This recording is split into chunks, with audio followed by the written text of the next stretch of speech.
Have you ever felt completely invisible in a room full of people? Have you ever poured your heart and soul into something only to be cast aside by the one person who should have championed you? Our story begins with Clara Hayes, a brilliant historian standing on the edge of her dreams at a glittering gala. But in a world of wealth and power, her brilliance is ignored, her presence dismissed. She is about to retreat, her spirit crushed, when the most powerful man in the city does the unthinkable. He stops the world from spinning, takes her hand, and introduces her to everyone as his fiancée. The air in the Astor Hall of the New York Public Library was thick with the scent of money and lilies. It was a heady, almost suffocating perfume that clung to the velvet drapes and settled over the constellations of diamonds adorning the necks of the city's elite. For Clara Hayes, it smelled like a world she was only allowed to observe through glass. She clutched her small borrowed clutch, the faux leather slick beneath her nervous fingers.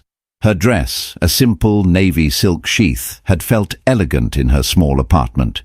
Here, under the celestial glow of the chandeliers, it felt like a school uniform. She was a sparrow that had accidentally flown into an aviary of peacocks. The evening was meant to be her coronation. For 3 years, she had worked as the junior research fellow under Dr. Alistair Finch, the museum's celebrated curator of medieval manuscripts. It was her painstaking work, her discovery of a series of coded letters hidden within the binding of a 14th-century psalter that had become the centerpiece of the museum's new exhibit. It was her triumph. Yet, her name was nowhere to be found on the glossy invitations or the grand placard at the exhibit's entrance. It simply read, "Curated by Dr. Alistair Finch." Alistair, she'd said, her voice small in his cavernous, book-lined office 2 days ago. The placard. It doesn't mention my research credit. He had peered at her over his gold-rimmed spectacles, a look of weary impatience on his face. "Clara, this is how the world works. It's about the institution, the figurehead. Your contribution is noted in the academic supplement. That's what matters for your career. Tonight is for the donors. They need a single authoritative name to attach to their generosity." Now, across the hall, she watched that authoritative figurehead in action. Alistair was holding court, his laugh booming as he regaled a circle of benefactors with the story, her story, of the discovery. He gestured with a flute of champagne, his words painting a picture of his own singular genius. He hadn't looked at her, spoken to her, or even acknowledged her presence since she'd arrived an hour ago. He had introduced her to no one. She was a ghost at her own feast. Each time a new guest approached his circle, a knot of hope would tighten in her stomach, only to dissolve into the familiar acid of disappointment as Alistair's gaze slid right over her. She tried to catch his eye once, offering a small, hopeful smile. He met her gaze for a fraction of a second, his expression blank, before turning back to the banking magnate beside him. The dismissal was so complete it was like a physical blow. Humiliation was a slow, creeping cold. It started in her toes and worked its way up, chilling her skin, tightening her chest. She retreated to the periphery, finding a small alcove behind a marble pillar. From here, she could observe without being observed. She watched women in designer gowns that cost more than her annual salary laugh with practiced ease. She watched men in bespoke tuxedos discuss mergers and acquisitions as if they were trading baseball cards. It was a complex, intricate dance of power, and she didn't know the steps. She didn't even know the music. Her phone buzzed in her purse, a text from her sister, Chloe. "How is it? Are you the belle of the ball? Send pics." Clara's thumb hovered over the keyboard. She couldn't bring herself to type the truth. "I'm hiding. The man who built his success on my work is pretending I don't exist. I've never felt so small in my entire life." Instead, she typed, "Amazing, so glamorous." The lie felt heavy and shameful on her tongue. The guest of honor, the evening's primary sponsor, had yet to make his grand entrance. Nathaniel Sterling. His name was whispered with a mixture of reverence and fear. He was a titan of the tech industry, a man who had inherited old money and multiplied it 1,000-fold with ruthless, visionary brilliance. The entire new wing of the museum was named after his family. He was notoriously private, rarely photographed, and his presence tonight was a coup for Alistair and the museum board. Clara felt a bitter irony. Her work, her passion for the quiet, forgotten voices of history, was being funded by a man who represented the hypermodern, fast-paced future. An hour bled into another. The champagne soured in her stomach. The polite laughter began to sound like screeching. The beautiful faces seemed to morph into grotesque masks of indifference. It was time to go. There was no point in staying, in torturing herself with this public execution of her self-esteem. She set down her untouched glass of sparkling water, the condensation leaving a perfect ring on the linen-draped table. With her shoulders hunched, she began to weave her way toward the grand exit, keeping her eyes fixed on the cool, dark promise of the city night beyond the doors. She just had to get past Alistair's group. She ducked her head, hoping to slip by unnoticed. And the sheer intellectual fortitude it took to connect the ciphers was, if I may say so myself, a career-defining moment. Alistair was pontificating. Clara's heart seized. He was taking credit, not just for the curation, but for the very act of discovery, for the late nights she'd spent with a magnifying glass until her eyes burned. The eureka moment when she'd realized the key wasn't in the letters, but in the musical notations on the opposing page. A hot, furious wave washed over her, momentarily eclipsing the shame. She stopped, turning to face him, a protest forming on her lips. But what could she say? "Excuse me, that was me." They would look at her, this nobody in a navy dress, and then at the celebrated Dr. Finch, and they would simply laugh. As her courage failed, a sudden hush fell over the hall. The ambient chatter dipped, heads turning in unison toward the entrance. A man stood there, framed by the marble archway. He wasn't particularly tall, but he possessed a stillness, a gravitational pull that bent the room's energy toward him. He was dressed in a perfectly tailored black tuxedo, no tie, the top button of his white shirt undone, a look of casual disdain for the formality of the event. His hair was dark, his features sharp and angular, and his eyes, even from across the room she could feel them, were a startling, piercing grey. Nathaniel Sterling had arrived. Alistair immediately abandoned his story, his face splitting into a sycophantic grin as he moved to intercept him. But Sterling's gaze wasn't on the approaching curator. His eyes swept the room, dismissive of the fawning faces, the hopeful smiles. They moved with a cool, searching intensity. And then they stopped. On her. Clara's breath hitched. For a dizzying moment she thought she was imagining it. But he was looking directly at her, his expression unreadable. The entire room seemed to follow his line of sight. And suddenly, hundreds of pairs of eyes were on her, the girl hiding by the exit. The ghost had become visible. Nathaniel Sterling took a step, then another, moving with a silent, predatory grace. He bypassed the sputtering Alistair without a glance. He walked straight through the sea of parted bodies, his focus unwavering. He walked straight to her. He stopped a foot in front of her. Up close, his presence was overwhelming. He smelled faintly of bergamot and cold, clean air. "Clara Hayes," he said. It wasn't a question. His voice was a low, quiet baritone that cut through the silence of the hall. She could only nod, her throat constricted. How did he know her name? He extended a hand, not for a handshake, but an invitation. Hesitantly, she placed her trembling fingers in his. His grip was firm, warm. He turned, facing the stunned, silent crowd, his hand still holding hers. He found Alistair Finch in the throng, his grey eyes turning to chips of ice. "Finch!" Nathaniel Sterling's voice resonated through the hall, clear and sharp as breaking glass. "You have a remarkable talent for overlooking the most valuable assets in the room." He paused, letting the statement hang in the air, a public condemnation. Then he looked back at the assembled elite, his gaze sweeping over them all. He lifted Clara's hand slightly. "My apologies for our late arrival," he announced, his voice ringing with indisputable authority. "My fiancée was just feeling a bit overwhelmed by the crowd." The silence that followed Nathaniel Sterling's declaration was not empty. It was a vacuum, sucking the air and sound out of the grand hall, filled with the thunder of 1,000 unspoken questions. "Fiancée?" The word echoed in the cavernous space, ricocheting off the marble and gilded ceilings. Clara felt the weight of every stare, every bewildered, calculating glance. Her mind was a maelstrom of confusion, a white-hot panic that erased all thought. Alistair Finch's face was a grotesque canvas of shock. His jaw was slack, his complexion had turned the colour of spoiled cream, and his eyes, wide and disbelieving, darted between Clara and the man holding her hand, as if he were watching a tennis match played with live grenades. The banking magnate, the society dames, the museum board members, they all wore the same expression of stunned incredulity. In the space of 10 seconds, Clara Hayes had transformed from a non-entity into the most fascinating woman in New York. Nathaniel's grip on her hand was the only thing grounding her.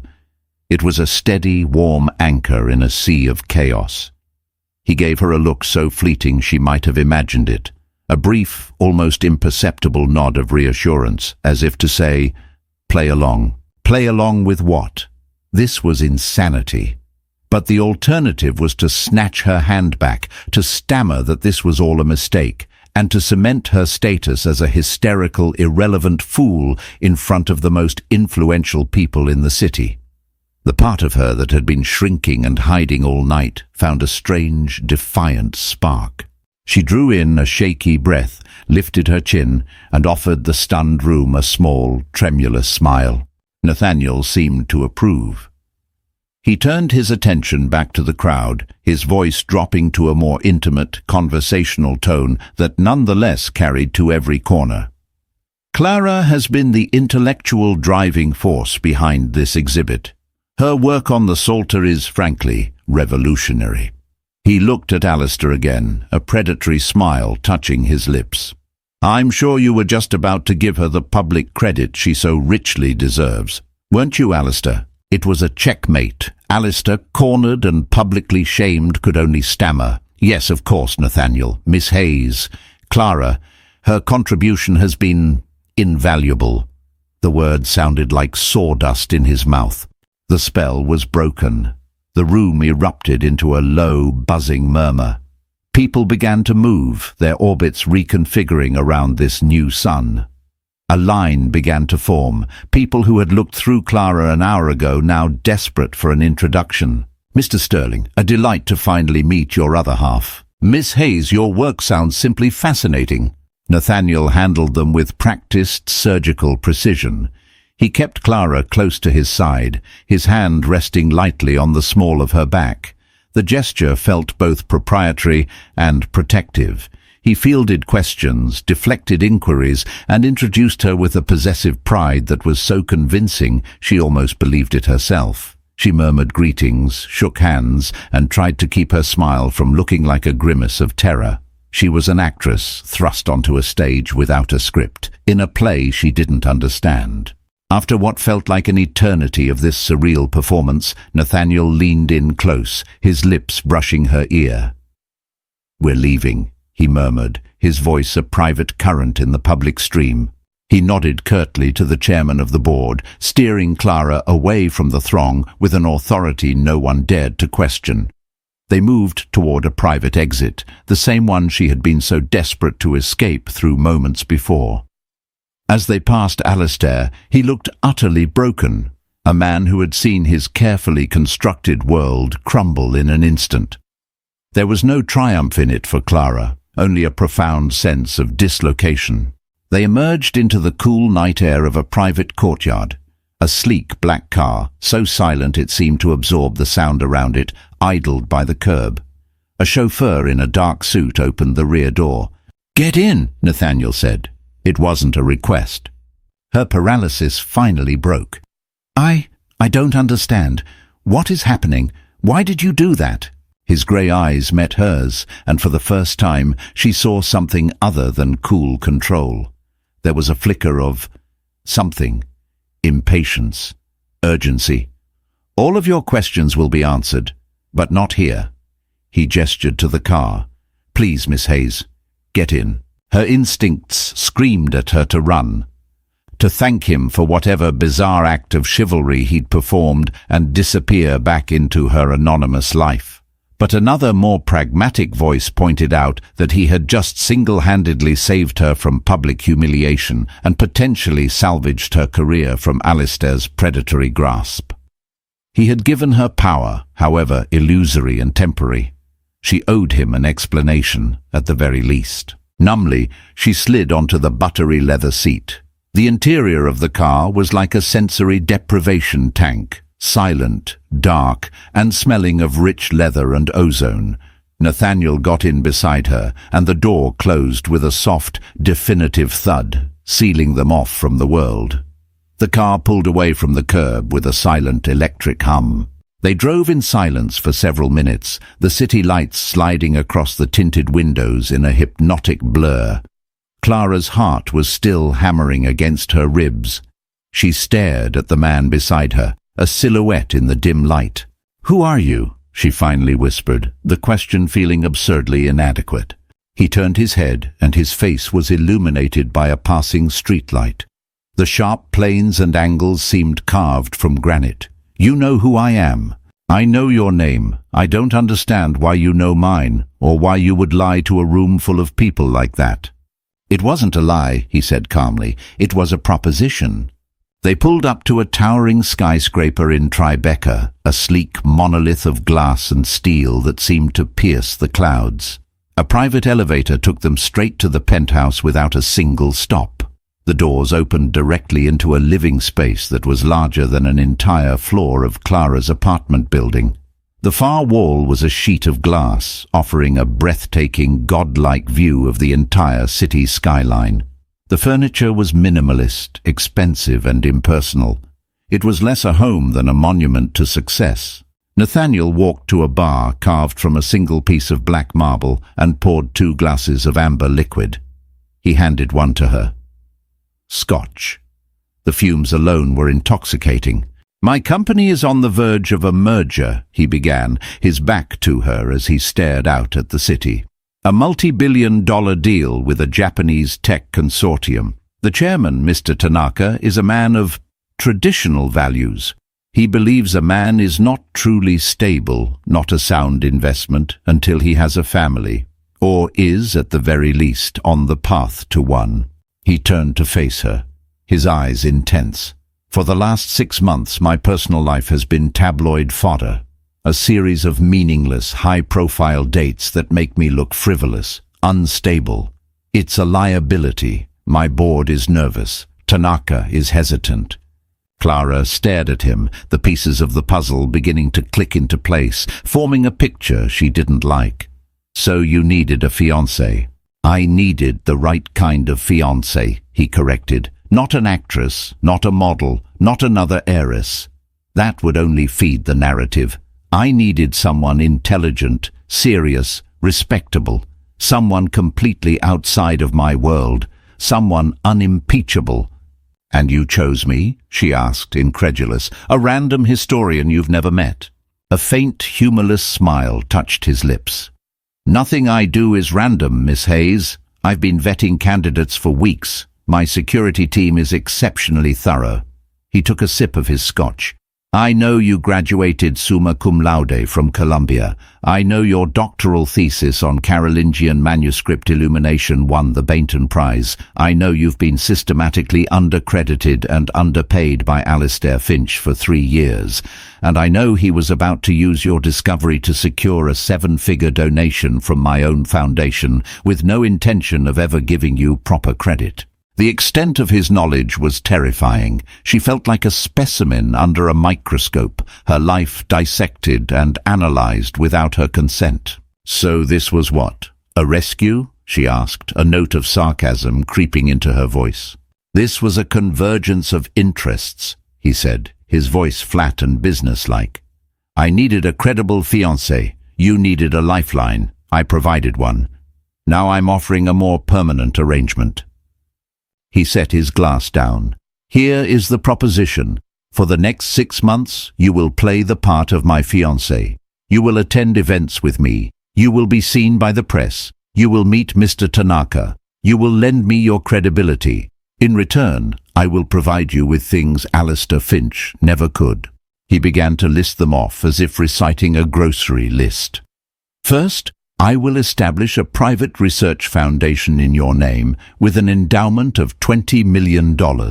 You will have complete autonomy. You can study whatever you want, wherever you want, for the rest of your life. Second, I will ensure that Alistair Finch is publicly and professionally disgraced for his plagiarism.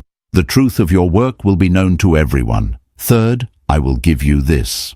He walked to a safe hidden behind a panel on the wall and removed a flat, leather-bound portfolio. He placed it on the marble coffee table and opened it. Inside, resting on a bed of velvet, was a single illuminated manuscript page. It was breathtakingly beautiful, the colors still vibrant after centuries. Clara recognized it instantly. It was the missing page from the psalter she'd been studying, the key that unlocked the final cipher, believed to have been lost in a fire in the 18th century. "This is my life's work," she breathed, her fingers hovering over the delicate vellum, afraid to touch it. "And it will be yours," Nathaniel said. "A signing bonus. All of it is yours, Clara. You just have to say yes to being my fiancée for 6 months." He was offering her everything she had ever wanted, her dream career, justice, the missing piece of her soul's puzzle. The price was her life, her identity, her truth. It was a deal with the devil, a devil with piercing grey eyes who had already saved her once tonight. She looked from the priceless manuscript to the cold, calculating man who was offering it. The power imbalance was staggering. He wasn't just a billionaire. He was a force of nature, and he wanted to use her as a shield.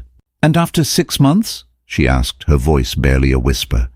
"After 6 months," he said, his expression unyielding, "we have a quiet, amicable parting of ways. You walk away with your foundation, your reputation restored, and your life's work in your hands, and I close my deal. It's a simple business transaction." Simple. There was nothing simple about it. It was the most complicated, terrifying, and tempting proposition she had ever imagined. The first week of her new life as Clara Hayes, fiancée of Nathaniel Sterling, was a blur of disorientation. It began the morning after the gala. She had left his penthouse in the same silent car, clutching the leather portfolio containing the lost manuscript page like a holy relic. He hadn't touched her, hadn't offered a single word that wasn't related to their transaction. He had simply given her a new, encrypted phone and told her his assistant, a woman named Evelyn, would be in touch. Clara had walked into her own small apartment and felt as if she were entering a stranger's home. The worn armchair, the stacks of books, the chipped coffee mug, it all seemed to belong to a different person, a naive girl who had believed in meritocracy. She had stayed up all night, the manuscript page spread carefully on her desk under a soft lamp, torn between elation at possessing it and a profound soul-deep terror at the price she had agreed to pay. Evelyn called at precisely 8:01 a.m. Her voice was crisp, efficient, and devoid of warmth. "Miss Hayes, Mr. Sterling has arranged for your transition. A car will be waiting for you at 9. Please pack a small overnight bag. Your existing wardrobe will be replaced." The word replaced hung in the air, a quiet judgment on Clara's entire existence. She packed a bag with a sense of dreamlike detachment, including her well-worn copy of the Letters of Abelard and Heloise and a photograph of her and her sister, small anchors to a life that was already slipping away. The car took her not to Nathaniel's penthouse, but to a sprawling pre-war apartment on Park Avenue. It was magnificent, with soaring ceilings, herringbone floors, and windows that overlooked Central Park. It was also completely sterile. The furniture was all shades of grey, beige, and white. There were no books on the shelves, no photos on the walls. It was a beautiful, empty stage. "This will be your residence for the duration of the arrangement," Evelyn explained, appearing as if from nowhere. She was a severe woman in her 50s with a razor-sharp bob and an iPad that seemed permanently attached to her hand. "It is in the same building as Mr. Sterling's secondary residence, convenient, and the security is absolute. The staff have all signed extensive non-disclosure agreements." What followed was an invasion. A team of stylists descended upon her, their measuring tapes and critical eyes dissecting her flaws. They tutted at her practical shoes and her single, modest pearl necklace. Racks of clothing were wheeled in. Cashmere, silk, and fabrics she couldn't name in colors chosen to complement her skin tone. A hairdresser and makeup artist gave her a more polished look, smoothing her naturally wavy hair into sleek lines and applying makeup that made her feel like she was wearing a mask. They were creating a character, the brilliant, elegant fiancée. It was a painstaking process of erasure. Every choice, from her lingerie to her evening bags, was made for her. They were sanding down her rough edges, polishing her into a flawless gem that could be set in the sterling crown. The psychological toll was immediate. In her own clothes, her own skin, she was Clara Hayes, a historian with a passion for the past. In these borrowed plumes, she felt like an imposter. The power imbalance was no longer just about wealth. It was about identity. Nathaniel wasn't just renting her time, he was curating her very being. Her first official duty was a small, private dinner with two of Nathaniel's board members and their wives. Evelyn prepped her for hours, providing a dossier on each guest, their business interests, their children's names, their pet projects, and, most importantly, topics to avoid. "Mrs. Albright is sensitive about her son's recent divorce," Evelyn instructed, her tone brisk. "Mr. Chen is a connoisseur of Burgundy. Compliment his choice of wine." Nathaniel arrived at her apartment an hour before they were due to leave. It was the first time she had seen him since the night of the gala. He looked at her, his eyes doing a slow, analytical sweep from her perfectly coiffed hair to the tips of her designer heels. "Good," he said, the single word of approval feeling less like a compliment and more like a confirmation that his investment was sound. He handed her a velvet box. Inside was a staggering diamond ring, a flawless, emerald-cut stone that glittered with cold fire. "Your engagement ring," he stated. "The stone has been in my family for generations. The press release will say I had it reset for you in a modern setting." She slipped it onto her finger. It felt heavy, alien, a beautiful, expensive lie. "Is there anything I need to know? About you?" she asked, the question feeling absurd. "If I'm your fiancé, I should probably know your favorite color." A ghost of a smile touched his lips. "I doubt Mrs. Albright will quiz you on my sartorial preferences. Just stick to the topics Evelyn gave you. Talk about your research. They will find it quaintly charming." The condescension in his tone pricked at her. He saw her life's passion as a charming accessory, a useful part of the costume he was creating for her. The dinner was an exercise in suffocating pleasantries. The board members treated her with a cloying deference that was entirely directed at the ring on her finger. They asked her about her work, and as she began to speak with genuine passion about the medieval ciphers, she saw their eyes glaze over. They didn't care. They were just ticking a box, confirming that the fiancé was as advertised, intelligent, presentable, and no threat.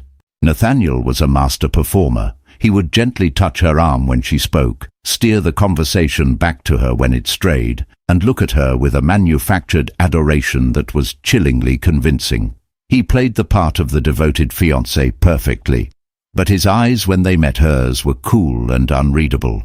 They were partners in a transaction, and nothing more. Later that night, back in the silent, empty apartment, she took off the ring and the expensive dress. She scrubbed the makeup from her face until her skin was raw. She was drowning. The deal had seemed so simple in his penthouse, her integrity in exchange for her dreams. But she hadn't understood the reality of it. The constant performance, the loss of self, the crushing loneliness of being surrounded by people but utterly, completely alone. Her only solace was the manuscript page. She would spend hours with it, losing herself in the intricate lines and faded ink, a connection to something real and true. It was the fruit of the poison tree, but it was also the only thing keeping her sane. A week later, Evelyn informed her of a new development. Mr. Tanaka is advancing his trip. He will be in New York next month. He has requested a dinner at Mr. Sterling's home, an intimate affair. The timeline had accelerated. The pressure was mounting. That evening, Nathaniel came to her apartment again. This time he wasn't dressed for an event. He wore dark trousers and a simple grey cashmere sweater. He looked almost human. "We need to talk," he said, his tone serious. "Tanaka's dinner is the main event. It has to be flawless. He's not like my board members. He's shrewder. He will be watching our every interaction." "What do you want me to do, rehearse?" she asked, unable to keep the bitterness from her voice. "In a manner of speaking," he replied, unfazed. "We need a story, a believable narrative for how we met, how we fell in love." He will ask. We need our answers to align perfectly. He sat down, not in one of the stiff, formal chairs, but on the edge of the sofa, closer to her. "I've had my team draft a timeline. It's in this file." He slid a sleek tablet across the coffee table. "It details a fictitious 6-month courtship. We met at a university lecture you were giving. I was intrigued by your mind. We had a series of quiet, private dates, museums, old bookshops, walks in the park. It plays into the narrative, the billionaire tired of the shallow world, captivated by a woman of substance." Clara stared at the tablet. Her own life, rewritten by a team of strangers. A fictional romance, complete with dates she'd never been on and conversations she'd never had. The manipulation was so profound, so absolute. "This is insane," she whispered. "This is necessary," he countered, his voice low and intense. "Clara, I do not fail, and I don't allow the people associated with me to fail. You wanted your foundation. You wanted justice. This is the price. We will learn this story. We will practice it. We will become it. For one night, for Tanaka, it has to be real." He looked at her, and the mask of the cold businessman slipped for a moment. She saw a flicker of the immense pressure he was under, a hint of the vulnerability he kept so carefully hidden. It wasn't an apology, but it was a crack in the armor. "I know this is difficult," he said, the word sounding foreign on his tongue.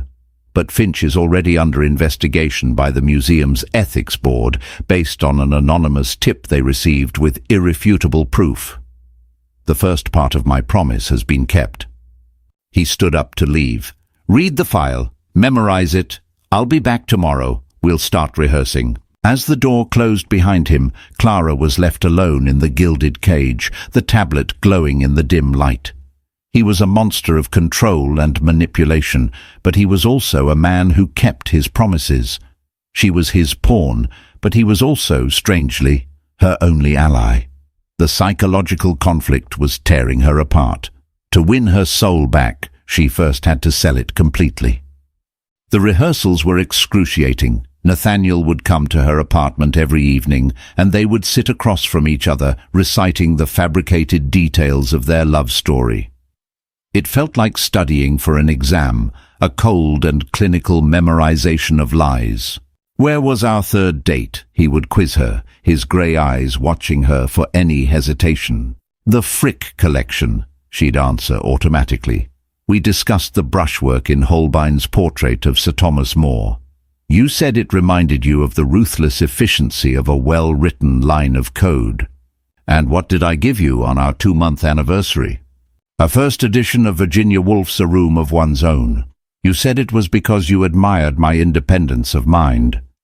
Each detail was meticulously crafted to create a portrait of a perfect intellectual romance. The irony was suffocating. Their real interactions were stilted, transactional. They were two actors learning lines, but the script only highlighted the complete absence of genuine intimacy between them. Yet, slowly, something began to shift. In the spaces between the scripted lines, fragments of the real Clara and the real Nathaniel began to emerge. One evening, frustrated with the sterile recitation, she looked up from the tablet. "This is pointless," she said. "Anyone can memorize facts. That's not what makes something believable. It's the small things, the unplanned moments. He's going to ask something that's not in the script, and we're going to fall apart." Nathaniel raised an eyebrow. "What do you suggest?" "We need to actually talk," she said, feeling a surge of courage. Not as Nathaniel Sterling, CEO, and his hired fiancée, but as two people. For instance, the script says you were captivated by my lecture. What was the lecture about? He paused, caught off guard. It was about the role of female scribes in medieval scriptoriums. And what about it captivated you? She pressed. He was silent for a long moment, looking not at her, but through her, at some memory. You talked about them as if they were alive, he said, his voice quieter than she'd ever heard it. You described how they would press flowers into the pages or write notes in the margins about the cold or a child they were missing. You found the humanity inside the history. Everyone else sees old books. You see people. The observation was so astute, so deeply perceptive, that it left her speechless. It was the most anyone had ever understood about her work, and the words had come from this cold, calculating man. It was the first crack in his facade. After that, the rehearsals changed. They still reviewed the official story, but they began to improvise around it. She would ask him about his work, not the billion-dollar mergers, but the code itself. He spoke about it with a surprising passion, describing the elegance of a perfectly structured algorithm, the beauty of a system that was both complex and flawlessly logical. She saw the creator behind the capitalist. He, in turn, would ask her about her research. She brought out the digital scans of the Psalter, showing him the ciphers, explaining her theories. He listened with an unnerving focus, his questions sharp and intelligent. He wasn't feigning interest. He was genuinely engaged, his mind dissecting the problem with the same intensity he applied to a business deal. During one of these sessions, she was describing the loneliness of the monk who had created the ciphered letters. He was in love with a woman he could never have, she explained. The entire Psalter is a coded love letter, hidden inside a holy book.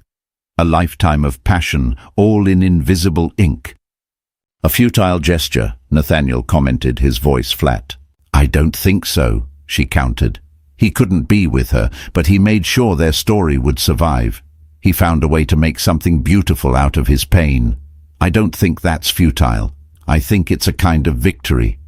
He looked at her, his expression unreadable, but there was a new depth in his eyes, a flicker of something that might have been understanding, or even sorrow. The night of the dinner with Mr. Tanaka arrived like a death row sentence. Clara was a bundle of nerves, even in the exquisite, custom-made emerald green gown that had been chosen for her. The diamond ring felt like a 20-pound weight on her hand. The dinner was held at Nathaniel's penthouse. For the occasion, the sterile space had been transformed. There were flowers, soft music, and books on the shelves, her books, from her apartment, which his staff had apparently collected and arranged. The personal touch was another calculated move, but it still sent a strange pang through her chest. Mr. Tanaka was a small, elderly man with kind, crinkling eyes and a mind as sharp as a shard of glass. He was accompanied by his wife, a graceful, silent woman. They greeted Clara with formal bows, their eyes taking in every detail of her appearance, the apartment, and, most importantly, her interactions with Nathaniel.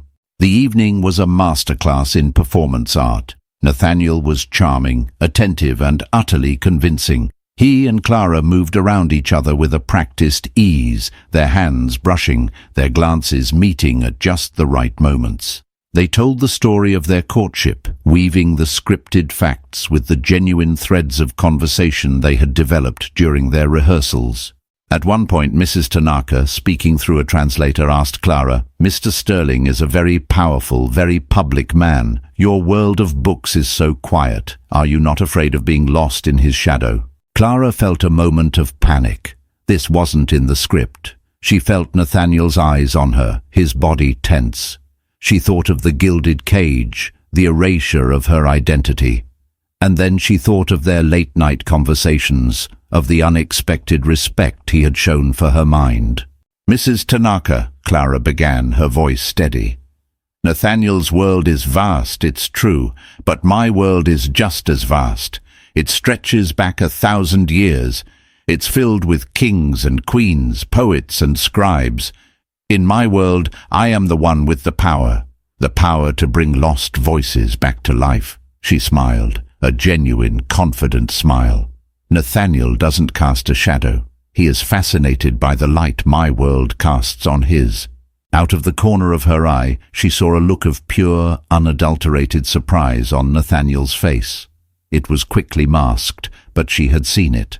She had deviated from the plan, and instead of failing, she had soared. Mr. Tanaka beamed. He said something in Japanese, and the translator relayed, "He says he sees now. Your strength is not the same as Mr. Sterling's, but it is a perfect balance." The rest of the evening passed smoothly. As the Tanakas were leaving, the old man pulled Nathaniel aside. Clara couldn't hear what was said, but when Nathaniel returned, the tension had drained from his shoulders. "The deal is closed," he said, after the door had shut. "He called me after they got in the car. He said meeting you was the deciding factor." A wave of relief washed over Clara. "So it's over? My part in it?"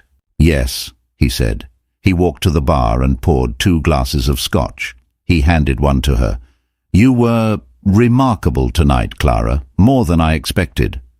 "I just told the truth," she said quietly, "or a version of it." They stood in silence for a moment, the city lights glittering below them.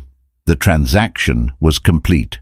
She should have felt victorious. She had secured her foundation, her future. But instead, she felt a strange, hollow ache. The end of the arrangement meant the end of this whatever it was between them. The end of their late-night talks, the end of seeing those rare cracks in his armor. "There's something I haven't told you," Nathaniel said, breaking the silence. He wouldn't meet her eyes, instead staring out at the view. "My motive for going after Finch wasn't just about securing you for this arrangement." He took a long swallow of his drink. "My grandfather was an academic, a brilliant historian. His entire career was destroyed by one man, Alistair Finch's father, who was also a powerful curator. He stole my grandfather's research, published it as his own, and blacklisted him from every university in the country. My grandfather died a broken, bitter man. The Sterling family lost its academic legacy." Clara was stunned into silence. This wasn't just a business deal. It was a vendetta, decades in the making.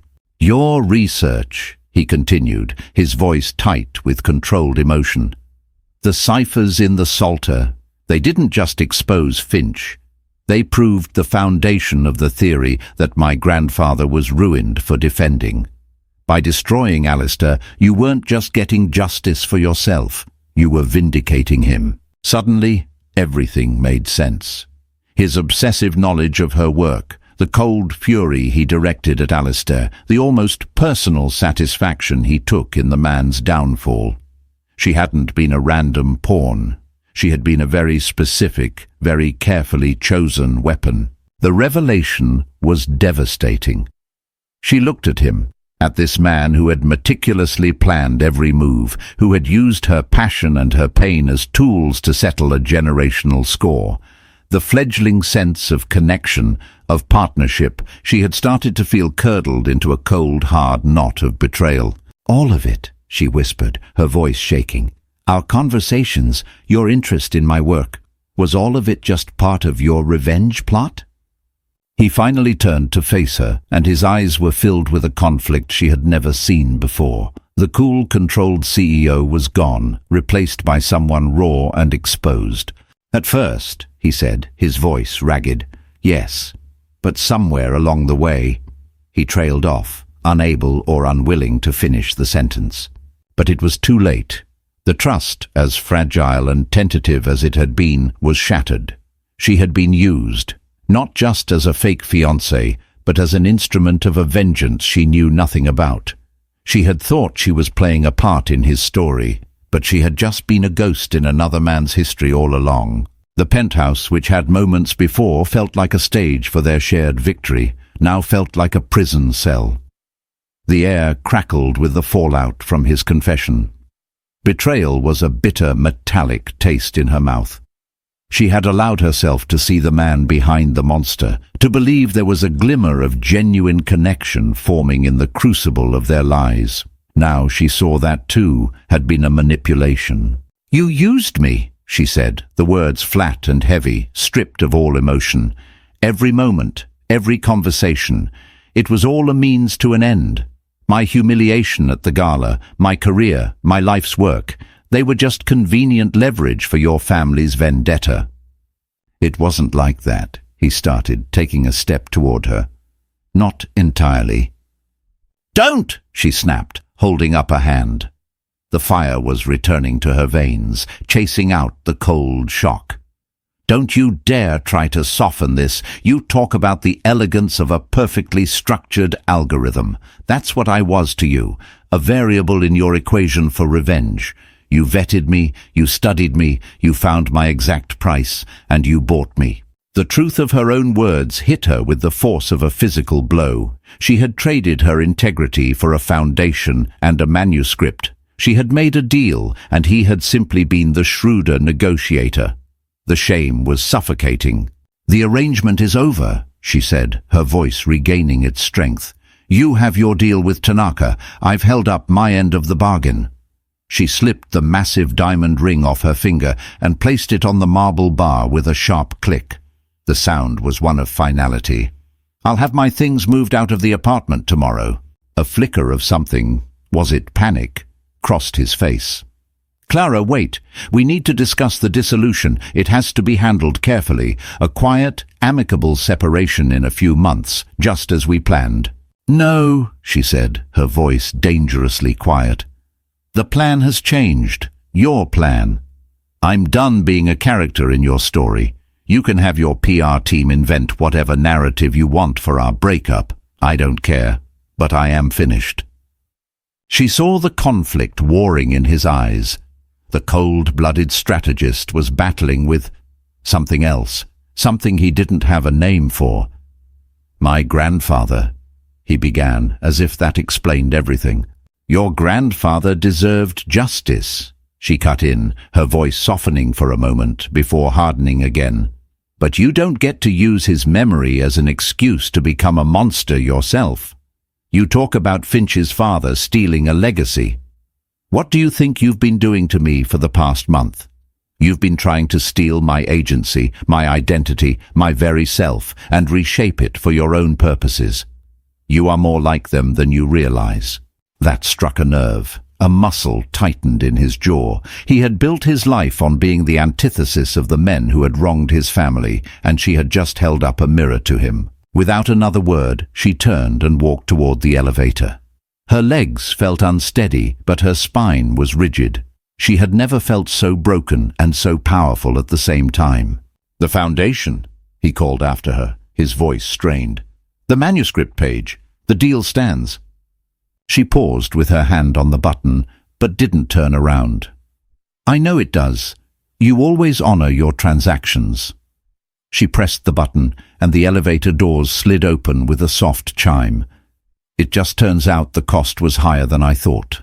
The days that followed were a study in hollow freedom. She moved back into her small apartment, which now felt both like a comforting refuge and a reminder of the person she was before Nathaniel Sterling had shattered her world. The stylists and the designer clothes were gone. She wore her own familiar sweaters and jeans, but they felt strange on her skin, as if she were a snake who had shed a layer only to find herself ill-fitting in her old one. News of Alistair Finch's downfall was swift and brutal. The museum announced an internal investigation. He was suspended, and the academic journals were filled with whispers of career-ending plagiarism. Clara felt a distant, clinical satisfaction, but the victory was tainted. It wasn't her victory, it was Nathaniel's. True to his word, the paperwork arrived via a high-end courier.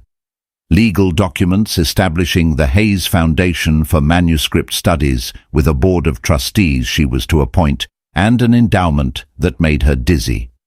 Another package contained the deed of ownership for the manuscript page. He had fulfilled his contractual obligations. She should have been ecstatic. This was everything she had ever dreamed of. But every time she looked at the documents, she saw his face, heard his confession. The foundation felt like blood money. The manuscript page felt like a beautiful scar. Her sister Chloe came over, bubbling with excitement after seeing a tabloid photo of Clara and Nathaniel at a charity event a few weeks prior.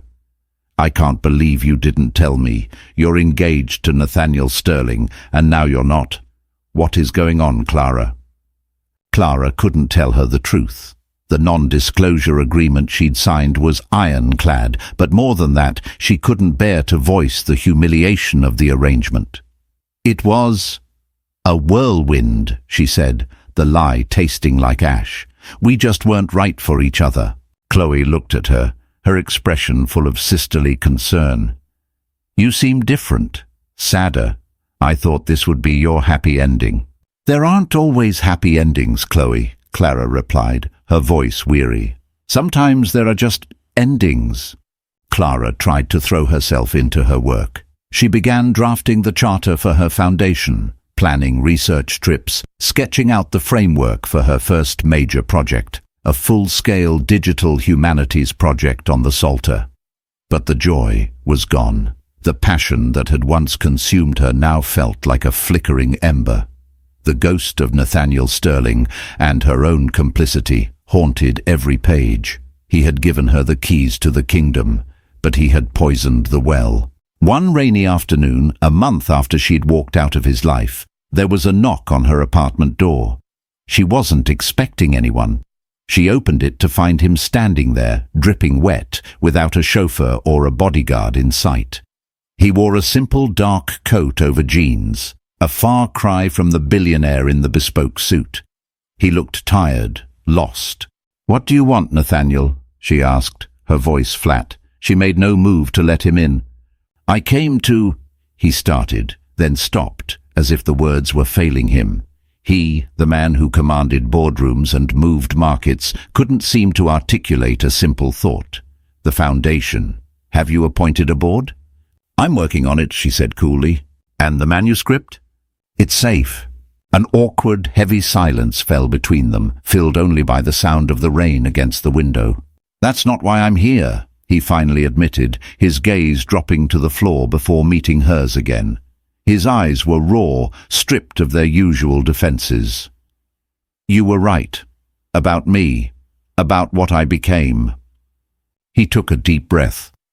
"For 20 years, my entire life has been focused on two things: building my company and avenging my grandfather. I saw people as assets or obstacles. I saw everything as a transaction. I thought it was strength. I didn't realize I was just building a prison around myself." Clara remained silent, her arms crossed over her chest, a barrier against him and his words. "When you walked out," he continued, his voice low and ragged, "the victory felt empty, meaningless. I destroyed Finch, I closed the deal, I vindicated my family name, and I felt nothing. All I could think about was the look on your face when you realized I had used you, the same way Finch had used you, the same way his father had used my grandfather."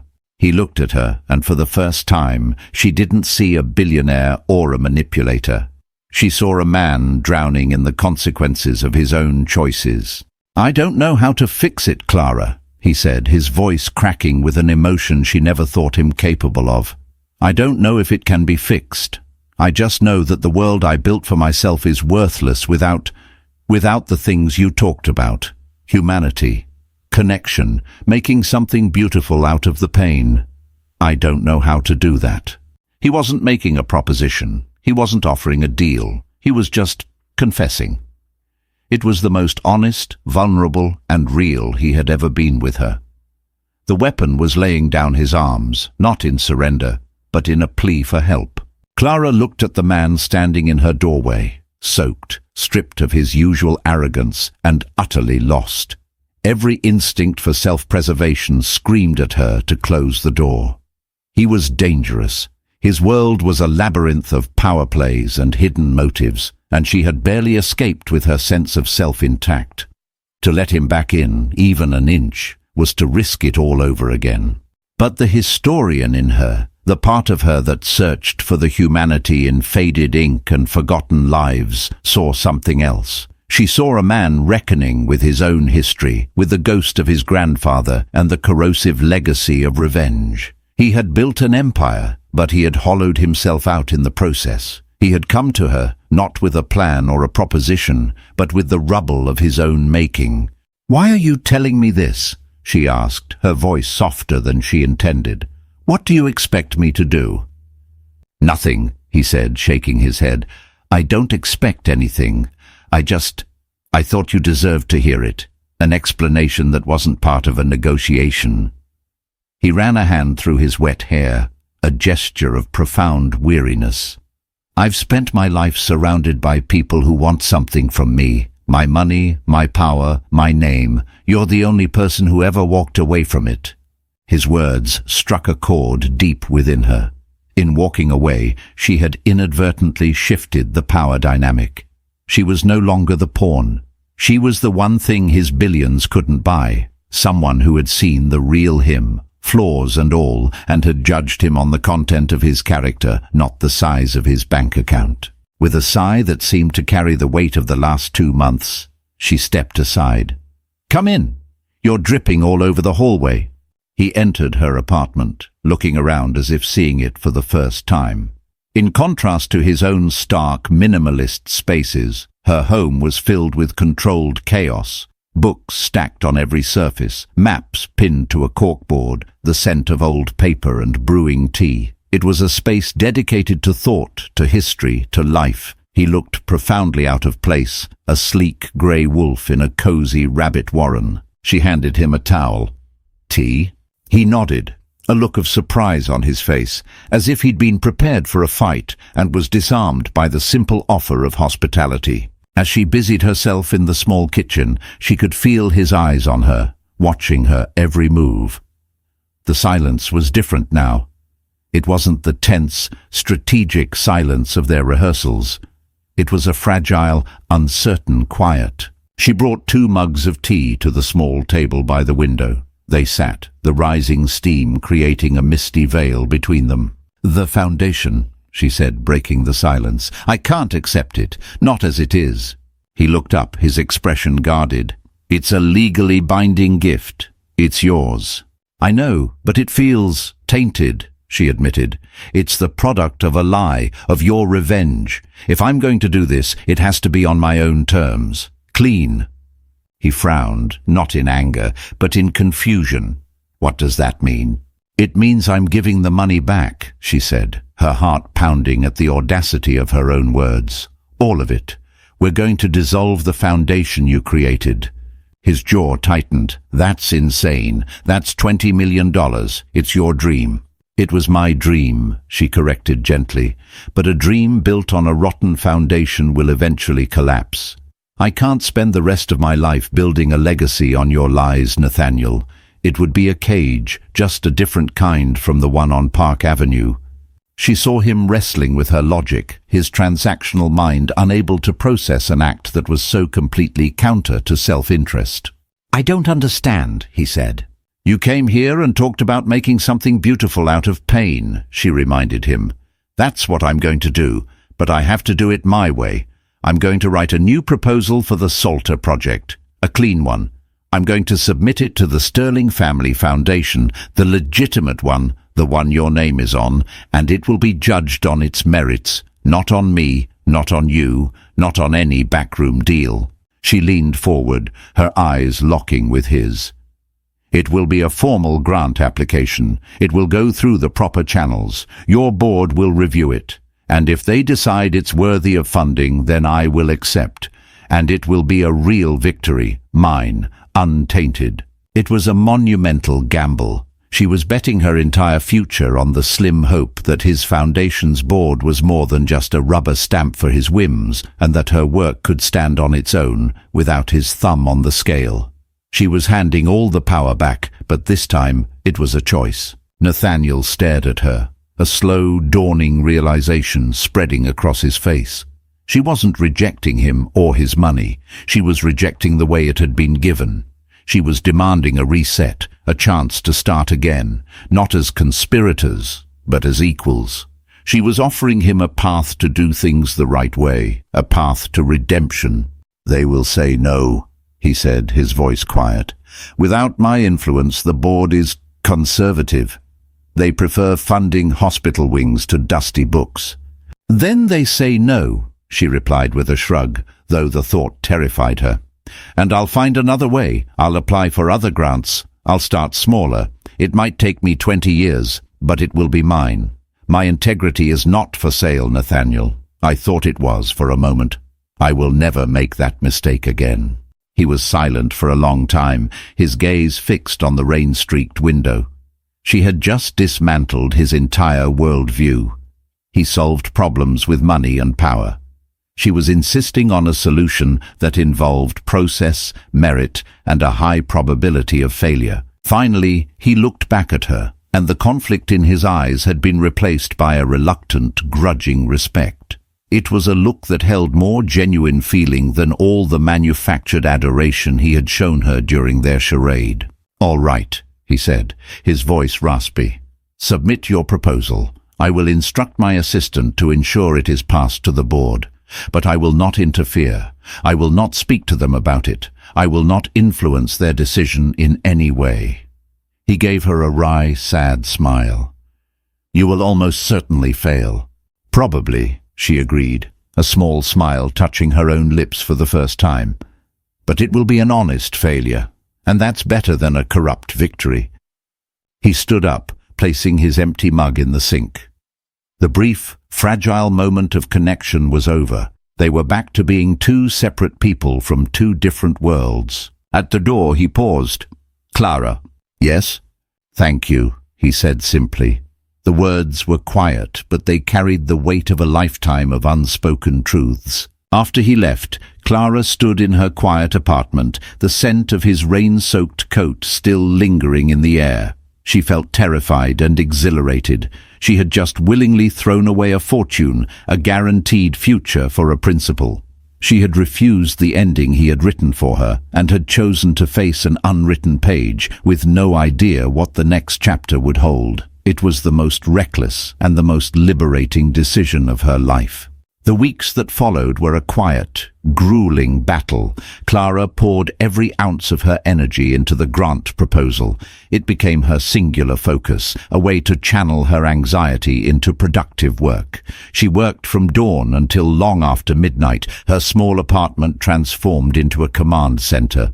Books and papers covered every surface, and the walls were a tapestry of timelines, charts, and scanned manuscript pages. This was not just a request for funding, it was a declaration of independence. Every word had to be perfect, every citation immaculate, every part of the budget justified down to the last cent. She was no longer just Clara Hayes, the researcher. She was the founder, director, and sole employee of a project she had willed into existence. She consulted with digital humanities experts, with conservationists, with legal scholars to ensure her methodology was unassailable. She wrote and rewrote the narrative, framing the Psalter not just as a historical artifact, but as a nexus of art, cryptography, musicology, and human emotion. She was making her case to a board of strangers, and she had to do it with nothing but the power of her own intellect. There was no contact from Nathaniel. He kept his word. The silence from his world was absolute. Sometimes, in the dead of night, a sliver of doubt would creep in. Had she been a fool? Had she let pride get in the way of a once-in-a-lifetime opportunity? She would look at the photograph of her and Chloe, a reminder of a simpler time, and then at the high-resolution image of the Salter page on her screen, and she would push the doubt away. This was the only way. Finally, after a month of relentless work, the proposal was finished. It was over 200 pages long, a testament to her passion and her meticulous scholarship. She printed a single, perfect copy, bound it in a simple black cover, and mailed it to the official address for the Sterling Family Foundation. The act felt small, anticlimactic. She had launched her life's work into the void. All she could do now was wait. The waiting was a special kind of torture. Days turned into weeks. She tried to start on other projects, but her mind was consumed by the fate of the proposal. She heard nothing. The silence deepened, becoming a heavy blanket of probability. He had been right. She was going to fail. Meanwhile, Nathaniel Sterling was fighting his own battles. In the aftermath of his confession at Clara's apartment, he had returned to his life, but the world looked different. The thrill of the Tanaka deal was gone. The ruthless satisfaction he used to take in outmaneuvering his rivals felt hollow. Clara's words echoed in his mind. "You are more like them than you realize." He began to look at his own empire with new eyes. He saw the human cost of his relentless efficiency, the fear in his employees' eyes that he had always mistaken for respect. He saw the sterile emptiness of his own life, a life built on transactions, not connections. He did something he hadn't done in years. He went to the university archives and pulled the files on his grandfather's academic career.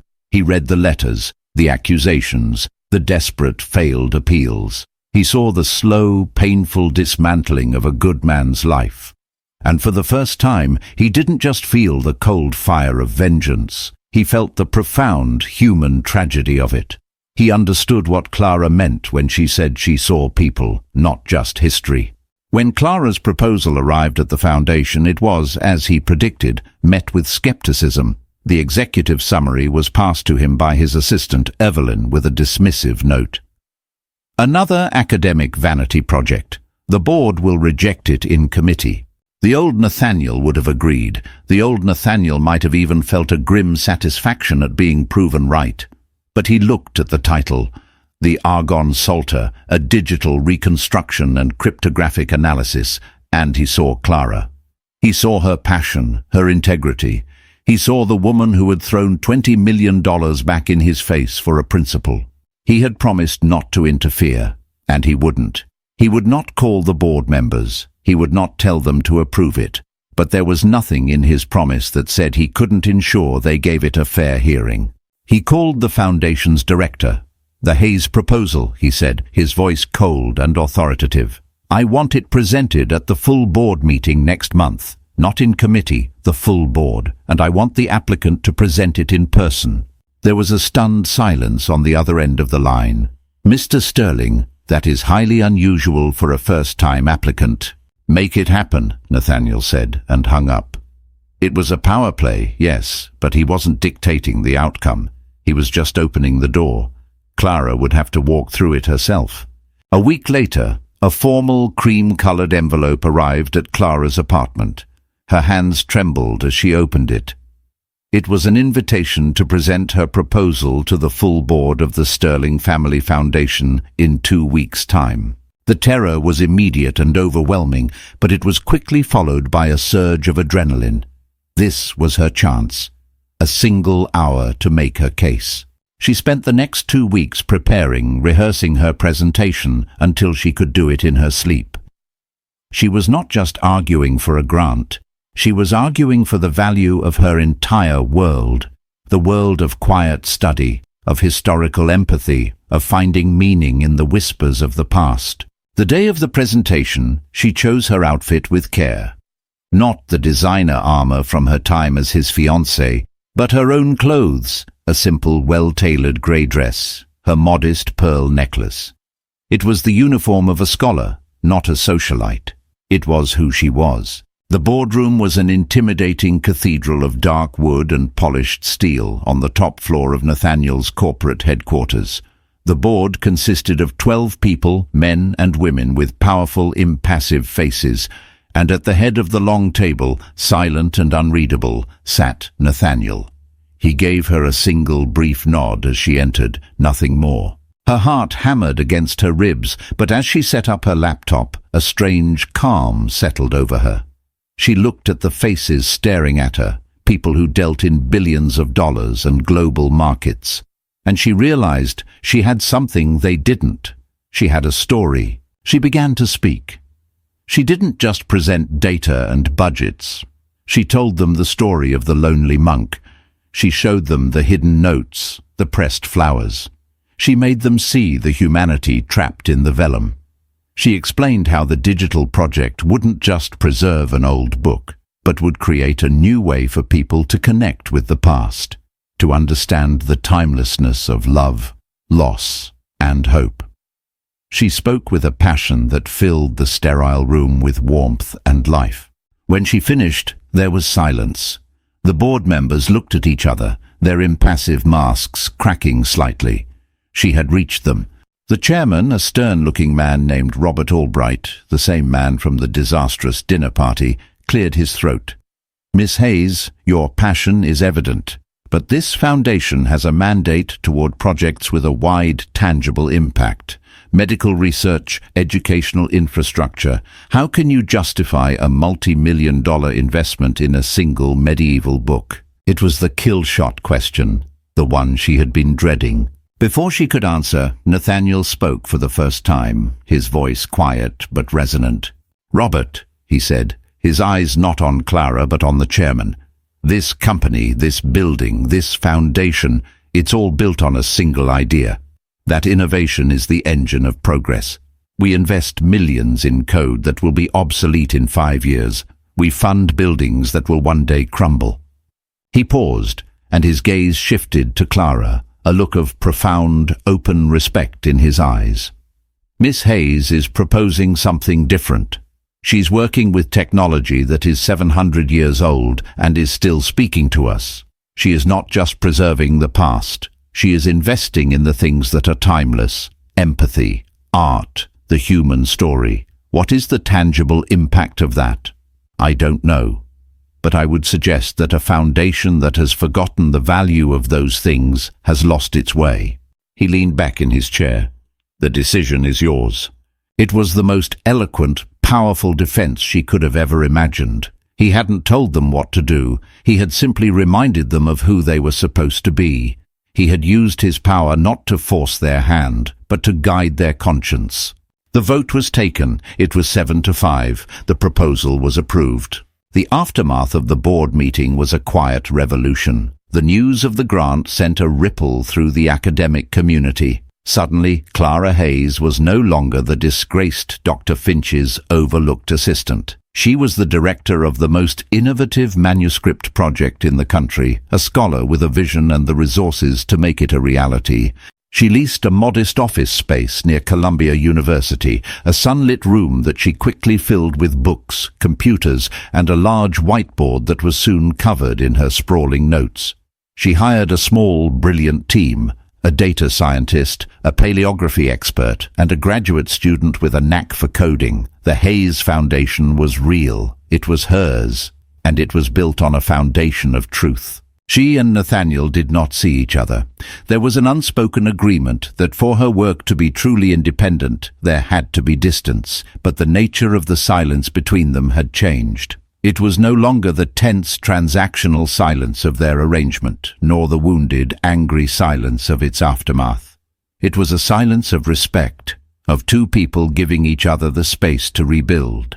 Occasionally, their worlds would intersect in small ways. She saw his name in the news when Sterling Industries launched a new, ethically sourced manufacturing initiative, a move praised by human rights groups. He was changing, redirecting his immense power toward more constructive ends. He was making something new out of the rubble. One crisp autumn afternoon, almost a year after the disastrous gala, she was working late in her office. The sun was setting, casting long shadows across the floor.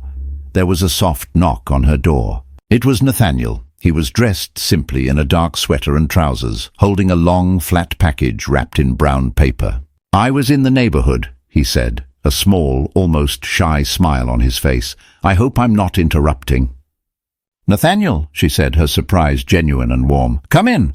He looked around the office, at the organized chaos, the hum of the servers, the focused energy of her small team, visible through the glass partition. "This is impressive," he said. "It's real." "It is," she said, a quiet pride in her voice. "We're making good progress.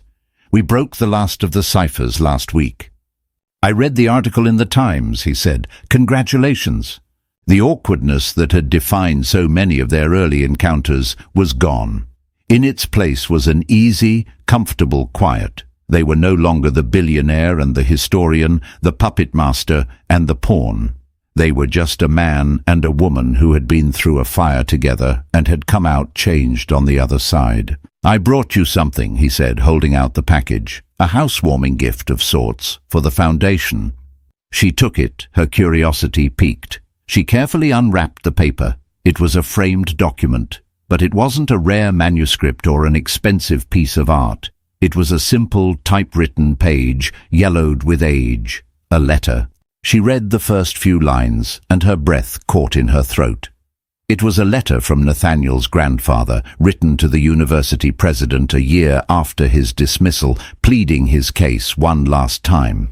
It was filled with a scholar's quiet dignity, a profound sadness, and an unshakable belief in the truth of his research.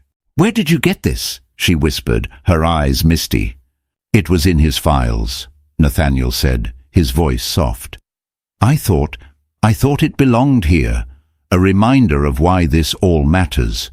Not the revenge, but the resilience. The idea that truth eventually finds a way. It was the most thoughtful, meaningful gift he could have possibly given her. It was a piece of his history, an acknowledgement of their shared journey, and a tribute to the principles they had both, in their own ways, fought to reclaim. She looked up at him, and her smile was genuine, luminous. "Thank you, Nathaniel. It's perfect." He met her gaze, and in his eyes she saw the last of the walls crumble. There was no calculation, no strategy. There was only a profound, quiet vulnerability. "Clara," he said, his voice barely above a whisper, "I spent months trying to write a story for us, a fiction for other people. I was wondering if you would be interested in starting a new one, a real one, with no script, no agenda, and no audience."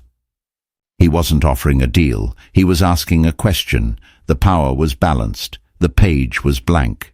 Clara thought of the lonely monk, hiding his love story in a holy book, hoping it would one day be found. She thought of Nathaniel's grandfather, fighting for his truth against impossible odds. And she thought of her own journey, from an invisible girl at a party to a woman who had stared down a titan and had not only survived, but had won on her own terms. Their story was complicated, messy, and built on a foundation of lies. But it had led them, improbably, to a place of truth. She stepped forward, closing the small distance between them, and placed her hand on his arm. "I think," she said, her voice full of a hope she hadn't felt in a very long time, "I would like that very much." Clara's journey from an ignored academic to a woman who commands her own destiny is a testament to the strength that lies within us all. It's a story about how the deepest betrayals can sometimes lead to the most unexpected forms of redemption, and how true power isn't about wealth or status, but about owning your own voice.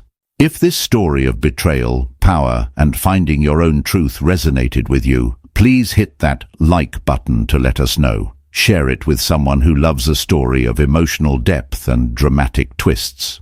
And most importantly, subscribe to our channel for more tales that explore the complex, messy, and beautiful corners of the human heart. Thank you for joining us on this journey.